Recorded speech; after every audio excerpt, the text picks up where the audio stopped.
이 새벽에 우리에게 주시는 하나님의 말씀은 여호수아 13장 1절에서 14절까지의 말씀입니다.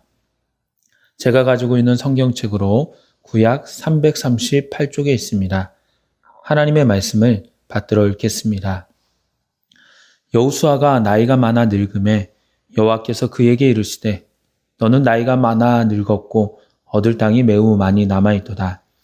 이 남은 땅은 이러하니 블레셋 사람의 모든 지역과 그슬 족속의 모든 지역, 곧 애굽 앞 시올 시내에서부터 가나안 사람에게 속한 북쪽 에그론 경계까지와 블레셋 사람의 다선 통치자들의 땅 곧 가사와 아스돗 족속과 아스글론 족속과 가드 족속과 에그론 족속과 또 남쪽 아위 족속의 땅과 또 가나안 족속의 모든 땅과 시돈 사람에게 속한 무아라와 아모리 족속의 경계 아벡까지와 또 그발 족속의 땅과 해 뜨던 곳에 온 레바논 곧 헤르몬 산 아래 바알갓에서부터 하맛에 들어가는 곳까지와 또 레바논에서부터 미스르봇 마임까지 산지의 모든 주민 곧 모든 시돈 사람의 땅이라.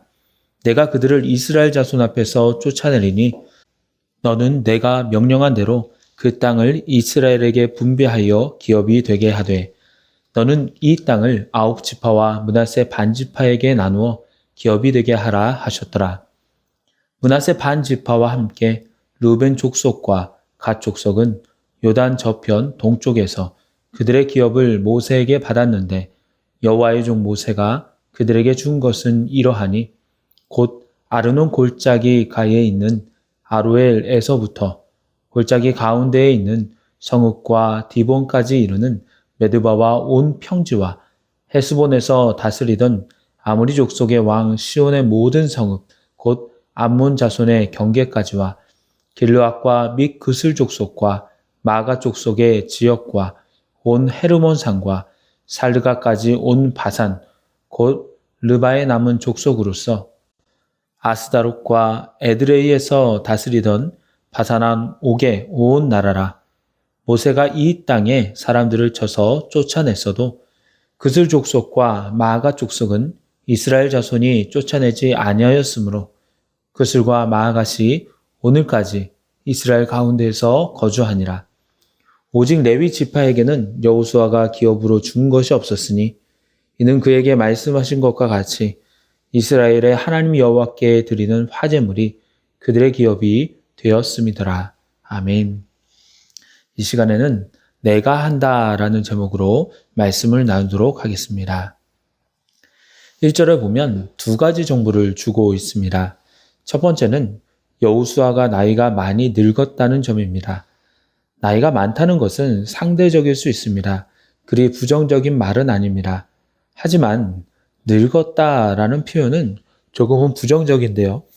여기에서는 이스라엘 군사들을 이끌어 전쟁을 하기에는 힘들다라는 것을 나타내기 위해서 늙었다라는 단어를 씁니다.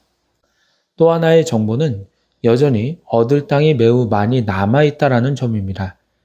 이스라엘은 가나안 땅을 많이 정복하였고 그 영향력을 행사하기는 했지만 여전히 정복해야 할 땅이 부분적으로 많이 남아있었습니다. 그런데 그 땅을 여호수아가 직접 정복하기에는 나이가 많았고 늙었습니다. 하나님이 주시겠다고 약속하셨지만 아직도 정복하지 못하고 남은 땅은 2절부터 5절까지 나와 있습니다. 남은 땅은 크게 두 부분으로 나눌 수가 있습니다. 하나는 지중해 연안 지역이며 다른 하나는 갈릴리 동쪽 지역입니다. 지중해 연안 지역에는 블레셋 족속들이 살고 있었습니다. 남쪽 경계는 이집트 동쪽의 시올 시내에서부터 북쪽 경계는 에그론입니다. 민수기 34장 6절에 보면 대가 경계가 되라니 이는 너희의 서쪽 경계니라 라고 되어 있는데요. 그러면 이스라엘은 블레셋 모든 지역들을 정복해야 했습니다. 또한 4절에서 6절에 언급된 지역은 훨씬 북쪽으로서 페니키아의 해변까지 포괄하는데요. 시도는 지도상 시리아의 다메섹과 거의 비슷한 위도에 있습니다. 그발 또한 북쪽 지역이고 레바논도 이스라엘 북쪽 해안가 쪽에 위치합니다. 그러게 지금까지 정복한 땅보다 많은 땅을 더 정복해야 하는 것입니다. 하나님께서는 6절에서 이 땅을 이스라엘에게 분배하여 기업이 되게 하라고 하십니다. 지금까지 모든 이스라엘 군사들이 같이 땅을 정복했습니다. 하지만 이제는 땅을 분배함으로 각 지파들이 그 지역들을 자신들의 힘으로 차지하라는 것입니다. 겁날 수도 있습니다. 어렵다고 생각할 수도 있습니다. 하지만 하나님은 분명하게 말씀하십니다. 6절에 보시면 내가 그들을 이스라엘 자손 앞에서 쫓아내리니 하나님은 너희가 열심히 싸우면 내가 도와주겠다라고 말씀하시지 않습니다. 적어도 이 본문에서는 도우시는 하나님으로 나오지 않습니다. 하나님은 본인이 하시겠다고 합니다. 내가 그들을 이스라엘 자손 앞에서 쫓아내겠다. 이 말은 뒤에서 도우시는 하나님이 아니라 앞에서 선봉장으로 서시면서 백성들을 이끄는 장수로서의 하나님, 가장 앞서 나가서 이기게 하시는 하나님을 나타냅니다. 하나님이 하시겠다는 겁니다. 그런데 여러분, 하나님이 주시겠다고 약속해 주신 땅을 백성들이 분배하고 땅을 정복할 때 2절에서 6절까지 나오는 땅들을 다 정복했을까요? 못했을까요? 못했습니다. 다 정복하지는 못했습니다. 후에 몇백 년의 시간이 지나서 정복한 땅은 있었지만 모두 정복하지는 못했습니다. 저는 이것이 성경의 사실성과 인간의 연약함, 그리고 하나님이 우리에게 비전을 주실 때에 어떻게 해야 하는지를 명확히 말해준다고 생각을 하는데요. 성경이 거짓이라면 하나님께서 이렇게 약속한 땅이라면 다 정복했다고 하든지 아니면 훗날에 정복한 땅만 하나님께서 약속하신 땅이라고 거짓 기록했을 수 있습니다. 하지만 성경은 하나님께서 그 당시 하신 말씀을 그대로 기록하고 있습니다. 하나님은 이 땅들을 정복하라고 이스라엘에게 비전을 주셨습니다. 꿈을 주셨습니다. 내가 쫓아내겠다고 말씀하셨습니다. 하지만 모든 땅을 정복하지는 못했습니다. 왜 그렇습니까? 뒤에 나오는 말씀에도 나오겠지만 인간의 연약함 때문입니다. 그 연약함에는 믿음 없음도 포함되어 있고요. 그 연약함에는 열심 없음도 포함되어 있습니다. 믿음으로 나아가며 끝까지 싸운다면, 그리고 하나님께 지혜를 구하며 나아간다면 하나님의 약속대로 이루어질 텐데 이들은 안정되고 편한 길을 찾았습니다. 그러기에 정복할 수 없었던 것입니다. 우리에게도 하나님께서 정복하라고 명령하신, 그리고 주겠다고 약속하신 말씀들이 있을 것입니다. 비록 우리들이 그것을 깨닫지 못한다고 하더라도 우리를 통한 하나님의 계획이 있을 것입니다. 그렇다면 우리는 그것을 위해 나아가야 합니다. 표대를 향하여 나아가야 합니다. 여기까지만 하고 싶은 마음, 그만두고 싶은 마음, 안정된 것을 찾고 싶어하는 마음들이 있지만 나를 통한 하나님의 기대가 있음을 알고 흔들리지 않고 다른 것에 정신 팔리지 않고 나아가는 것입니다. 그럴 때에 마침내 승리할 수 있는 것입니다. 8절부터는 요단 동편 땅의 분배를 다시금 설명합니다. 이미 정복한 땅인 요단 동편의 정복과 그 분배는 과거에 대한 회상으로서 이미 12장에서도 나왔었는데요.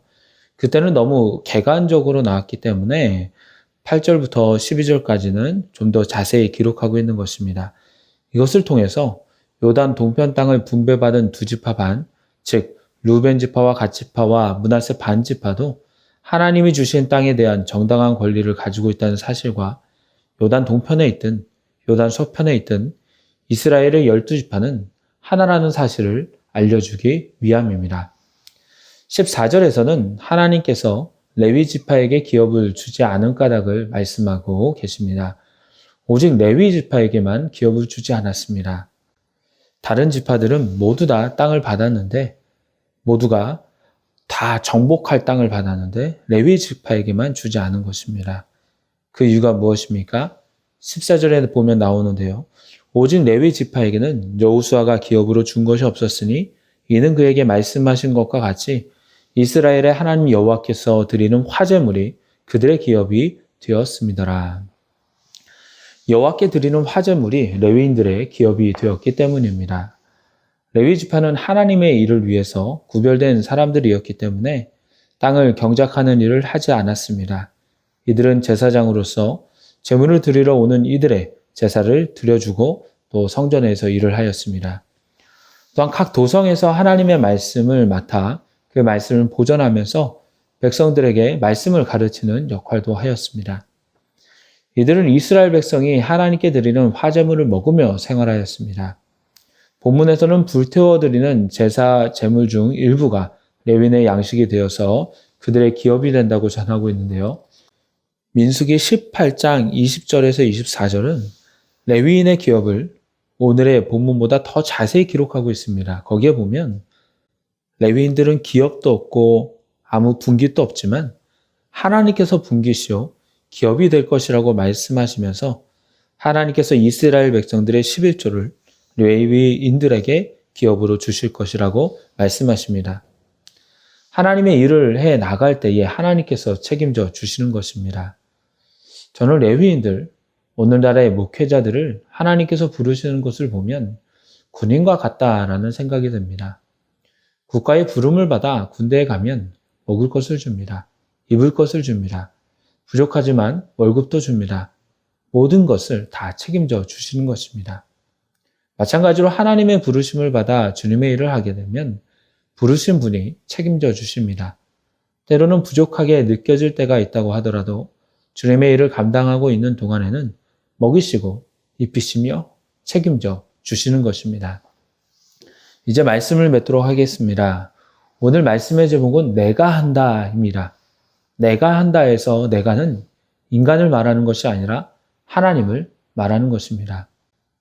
전쟁은 인간이 하는 것 같지만 하나님이 하십니다. 또한 주님의 일을 하면 사람들이 도움을 주는 것 같지만 하나님이 책임져 주십니다.